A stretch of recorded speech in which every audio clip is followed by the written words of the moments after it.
তো আজকে তো বেরিয়ে পড়েছি হচ্ছে ক্ষীরাই ভ্যালি যাওয়ার জন্য। আমার অনেক দিনের ইচ্ছা যে ক্ষীরাই যাবো। কিন্তু ২-৩ বছর থেকে এটা ভাবছি, কাজের জন্য হয়ে ওঠেনি। তো ফাইনালি আজকে আমি সেজে রেডি হয়ে বেরিয়ে পড়েছি। আর স্টেশনে আসতেই তো ট্রেন এসে গেল। তারপরে তো কিছু রাস্তা পার হয়ে যেতেই রইলো আর এই সুন্দর জায়গাগুলো ট্রেনের ভিতর থেকে দেখা যাচ্ছিল। তো আমি আজকে গাউন পরেছি। তো এখানে ট্রেনে একটা আঙ্কেল মানে জিজ্ঞাসা করছিল যে, "ক্ষীরাই যাচ্ছ?" তো আমার ড্রেস দেখে নাকি বোঝা যাচ্ছে যে আমি ক্ষীরাই যাচ্ছি। তারপর আমি তো ট্রেনে একটা কুরকুরে খেলাম।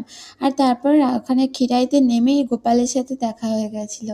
কি মিষ্টি গোপালটা! আমি তো ওর ভিডিও না করে থাকতে পারিনি। তো তারপর আইসক্রিম খেলাম, কারণ এখানে আসার পর থেকে একটু বেশি গরম লাগছে আমাদের ওই দিকের তুলনায়। তারপর এটা কি জুস খেলাম আমি জানি না, কিন্তু আমার খুব একটা ভাল লাগেনি। তো ফাইনালি এই তো ক্ষীরাইতে এসে গেছি। আর আমি তো এখানে ফুলের হেয়ার ব্যান্ডও পরে নিয়েছি। কারণ এইখানে ফুলের হেয়ার ব্যান্ড তো আসলে তো সবাই পরছে। কিন্তু সবাই অনেক বড়, বড় ফুলের হেয়ার ব্যান্ড পরছে, যেগুলো আমার খুব একটা দেখতে ভালো লাগছে না।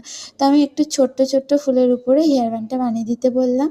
তো এখানে একটা দোকানে তো ওনারা বানিয়ে দিলেন। আর আমি এই ফুলের হেয়ার ব্যান্ডটা পরে তো মানে হাঁটছিলাম। আর এই ড্রেসটা পরে এসেছি মেইনলি সুন্দর ফটো তোলার জন্য, ভিডিও শ্যুট করার জন্য। কিন্তু এখানে এসে তো ফুলের বাগানের ভিতর দিয়ে ড্রেসটাকে সামলে যাওয়াটাই ভীষণ কঠিন হচ্ছিল আমার জন্য। ব্যাগ, ড্রেস সবকিছু সামলে ফাইনালি আমি কিছু তো ভিডিও শট নিতে পেরেছিলাম। আর ফটোও তুলতে পেরেছি কিছু, কিছু। তো ফাইনালি তো আমার ক্ষীরাই ভ্যালি আসার স্বপ্ন পূরণ হয়ে গেছে। কিন্তু এখানে এসে যা বুঝলাম হচ্ছে যে খুব একটা বেশি ফুল নেই এখানে। মানে শুধু গাঁদা ফুল ভর্তি হয়ে আছে। আর এই কসমস ফুলগুলো আছে। আর এখানে ফুলের দোকান তো বেশি, যে ফুল বুকেট এইসব কিছু বিক্রি হচ্ছে। তো আমি এইসব কিছু কেনার অতটা আমার ইন্টারেস্ট নেই।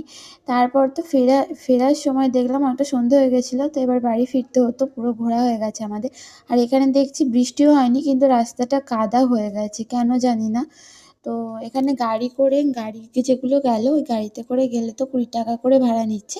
তো আমরা হেঁটে হেঁটেই ফাইনালি আবার স্টেশনে গেলাম। তারপর ট্রেন ধরে সোজা বাড়ি। বাড়ি এসে মামুনি তো পিঠে বানিয়ে রেখেছিল, সেটা দিয়ে ডিনার কমপ্লিট করলাম।